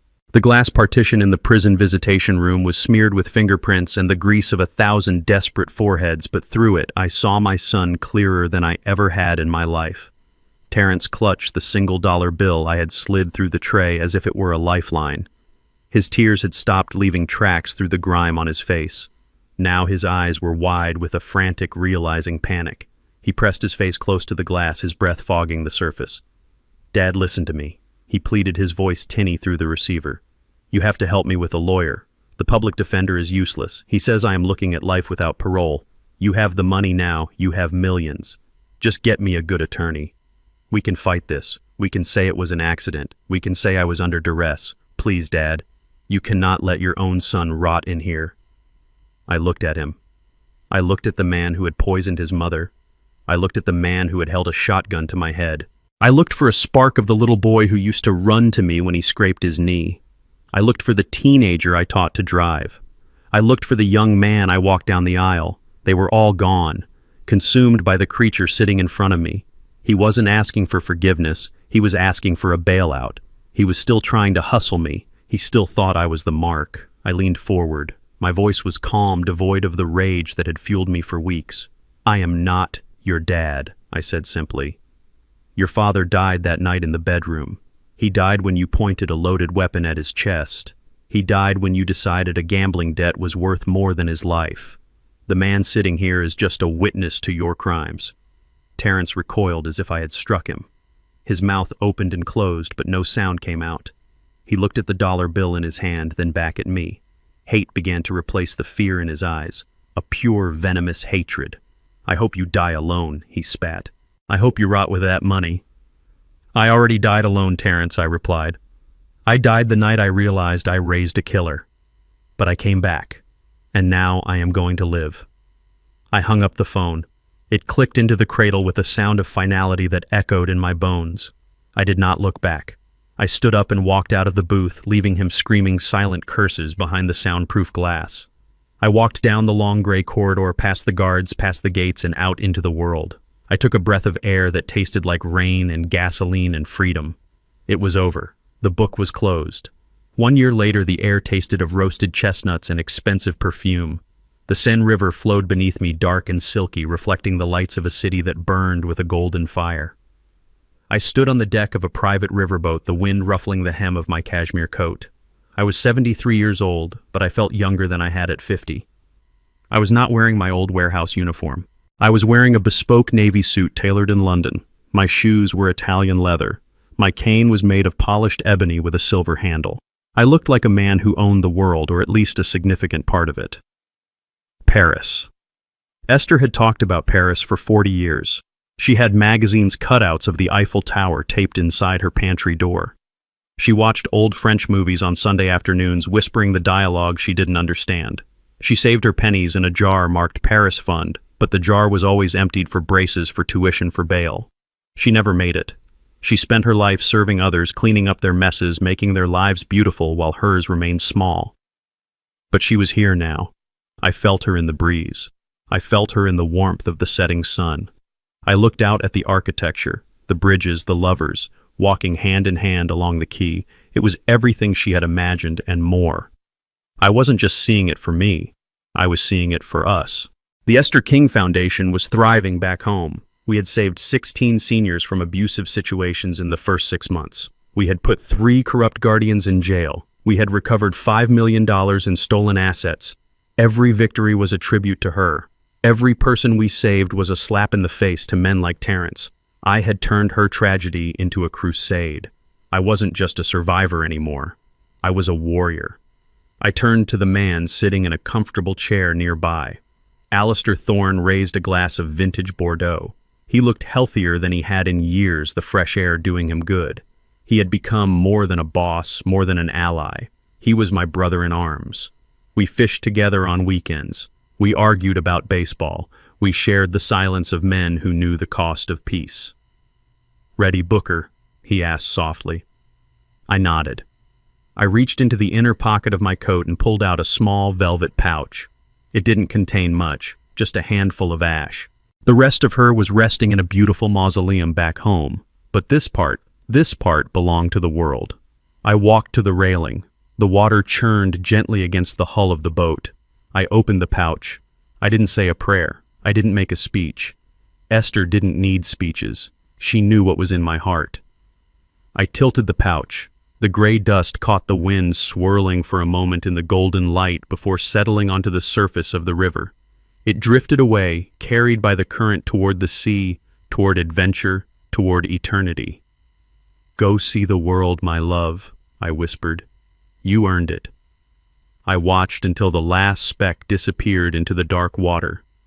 A profound sense of lightness washed over me. The knot of grief that had lived in my chest for a year finally loosened. She wasn't gone. She was just everywhere. I turned back to Thorne. He handed me a glass of wine. The crystal clinked as we touched glasses. A sound of celebration, not mourning. "To Esther," Thorne said. "To Esther," I replied, "and to justice." We drank. The wine was rich and complex like the life we had lived. I looked up at the sky where the first stars were beginning to appear over the city of lights. I thought of Terrence in his cell staring at a concrete wall. I thought of Tiffany working in a diner trying to pay off her fraud restitution. I thought of the past, but then I let it go. I smiled. It wasn't the grim smile of a soldier.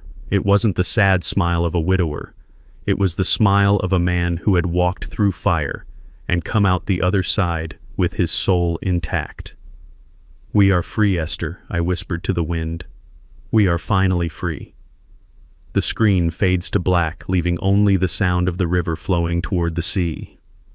This journey taught me that sharing blood doesn't mean you share a heart. For years I excused my son's greed, mistaking his manipulation for misguided ambition.